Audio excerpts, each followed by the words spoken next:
तेजस्वी जी जो बोले हैं हर घर में सरकारी नौकरी, पसंद आ गया लगता है सबको। देखिए,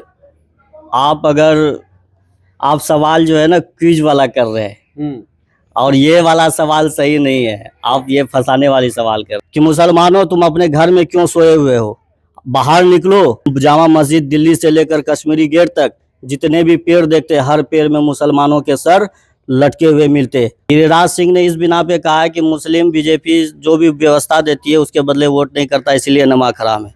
तो हम गिरिराज सिंह जी से पूछना चाहते हैं, आप शिक्षित हैं, किसी न किसी कॉलेज में तो पढ़े होंगे। वो कॉलेज आपके समय कौन बनाई? कांग्रेस। और वही कांग्रेस के कॉलेज में पढ़ के आप वही कांग्रेस के विरुद्ध बोल रहे हैं, तो आपसे बड़ा गद्दार कौन है? कटिहार के मनिहारी के प्रसिद्ध पीर पहाड़ पर हम लोग हैं, और पीर पहाड़ पर जब हैं और यहाँ की जो है जो आबादी है उसका 45% आबादी जो है मुसलमानों की आबादी है। यहाँ से जो प्रत्याशी महागठबंधन ने दिया है मनिहारी विधानसभा से, वो मनोहर प्रसाद सिंह हैं, अभी वर्तमान विधायक भी हैं। तो यहाँ इनसे हम रूबरू आपको करा रहे हैं। यहाँ के खादिम हैं मंजर साहब। मंजर साहब, थोड़ा बताइए क्या मिजाज रहेगा मनिहारी का, जो मुसलमान वोटर है उसका मिजाज क्या है इस बार? देखिए, मेरा नाम मोहम्मद मंजर शफी हुआ, खादिम सैयद तनशाह रहमतुल्लाह अलैह मनिहारी मजार शरीफ। आपने एक सवाल किया कि यहाँ के जो मुस्लिम वोटर का है क्या मिजाज रहेगा।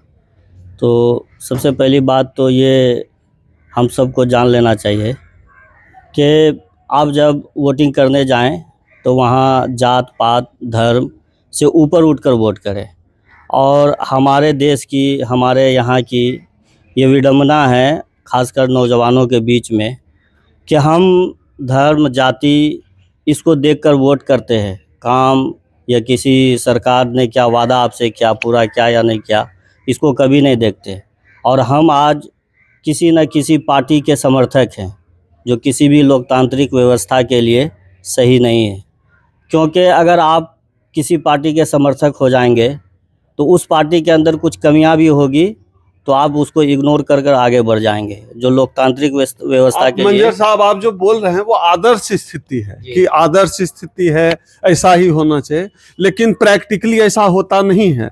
पूरा चुनाव जाति और धर्म के आधार पर होता है, इसलिए हमने आपसे पूछा कि जो है इस बार जो है मिजाज क्या होगा। देखिए, जहाँ तक आपका सवाल है तो यहाँ पे अभी जैसे यहाँ पे कई लोग आते हैं, डेली हज़ारों लोग यहाँ पे आते हैं, उनसे बात करते हैं, उनका मिजाज देखते हैं। तो अभी मनिहारी में दो लोगों के बीच कंपटीशन है। एक है शंभू कुमार सुमन और दूसरा है हमारे वर्तमान विधायक मनोहर प्रसाद सिंह। और एक तीसरा नाम जो सामने आ रहा है वो जन स्वराज का है। वो भी, ये तीनों के बीच में यहाँ कंपटीशन है। लेकिन युवाओं से जब बात होती है तो युवाओं का ये कहना है कि इस बार परिवर्तन चाहिए। और राज्य स्तर पर जो हमारे मुख्यमंत्री हैं नीतीश कुमार जी, यहाँ मनिहारी का मिजाज है? मनिहारी का मिजाज इस बार क्या बोलता है, तो युवाओं की सोच है कि हम मनिहारी महागठबंधन को मजबूत करके, मतलब यहाँ जो कांग्रेस प्रत्याशी, हाँ, कांग्रेस प्रत्याशी जो है, क्यों तेजस्वी जी जो बोले हैं हर घर में सरकारी नौकरी, पसंद आ गया लगता है सबको।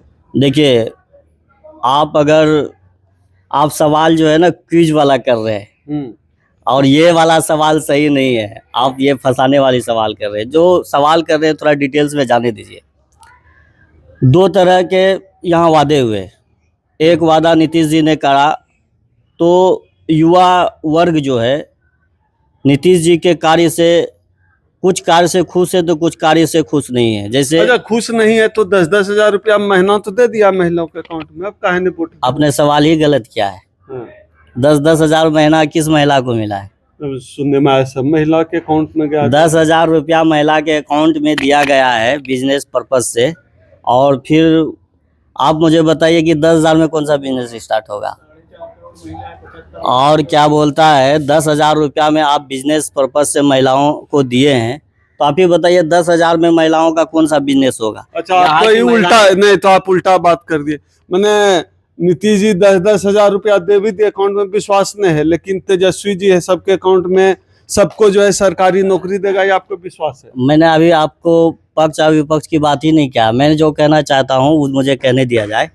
मैंने कहा कि यहाँ की महिलाओं को 10,000 रुपया नहीं चाहिए। यहाँ की महिलाओं को आपका पैसा व्यापार के लिए, बिजनेस के लिए नहीं चाहिए, बल्कि यहाँ की महिलाओं को यहाँ की सरकार से सुरक्षा चाहिए। यहाँ की महिलाओं को सरकार से शिक्षा व्यवस्था चाहिए।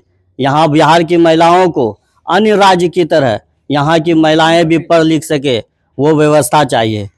इसीलिए मैंने कहा कि 10,000 रुपया आपने दिया वो सही है, लेकिन वो महिलाएं जो शिक्षित नहीं है उसकी शिक्षा का क्या व्यवस्था होगा, इस पे फोकस करना चाहिए।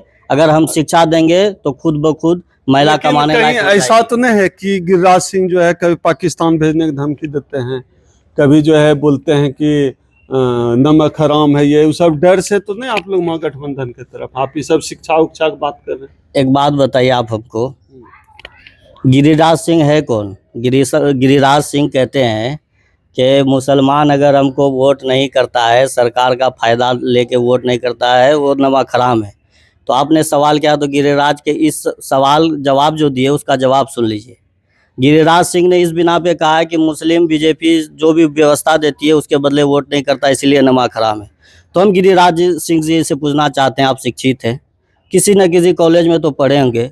वो कॉलेज आपके समय कौन बनाई? कांग्रेस। और वही कांग्रेस के कॉलेज में पढ़ के आप वही कांग्रेस के विरुद्ध बोल रहे हैं, तो आपसे बड़ा गद्दार कौन है? आपसे बड़ा नमक हराम कौन है? क्या आपने जिस कांग्रेस के कॉलेज में पढ़ा, जिस कांग्रेस के मतलब की व्यवस्था में रहकर आपने सांसें ली, उसी को गरिया रहे हैं। तो आपसे बड़ा नमक हराम तो कोई है नहीं। रही मुसलमानों की नमक हरामी की बात, 1857 की क्रांति से लेके 1947 की आज़ादी तक, 1947 की आज़ादी से लेके वर्तमान समय तक इतिहास के पन्नों को उठाकर देख लीजिए। मुसलमान किसी भी चीज़ में अगर कदम से कदम मिलाकर हर वर्ग के साथ चला है, किसी भी चीज़ में पीछे है तो आप बताएं।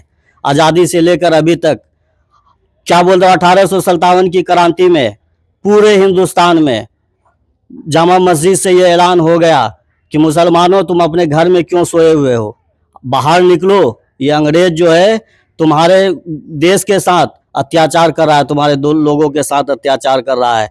आप जामा मस्जिद दिल्ली से लेकर कश्मीरी गेट तक जितने भी पेड़ देखते, हर पेड़ में मुसलमानों के सर लटके हुए मिलते, वो मुसलमानों ने यहाँ योगदान दिया है आकर। और ये जो गिरिराज सिंह कहते हैं, आप बताइए ना मुझे कि बीजेपी की स्थापना कब हुई है भारत में? आज़ादी से पहले या आज़ादी के बाद?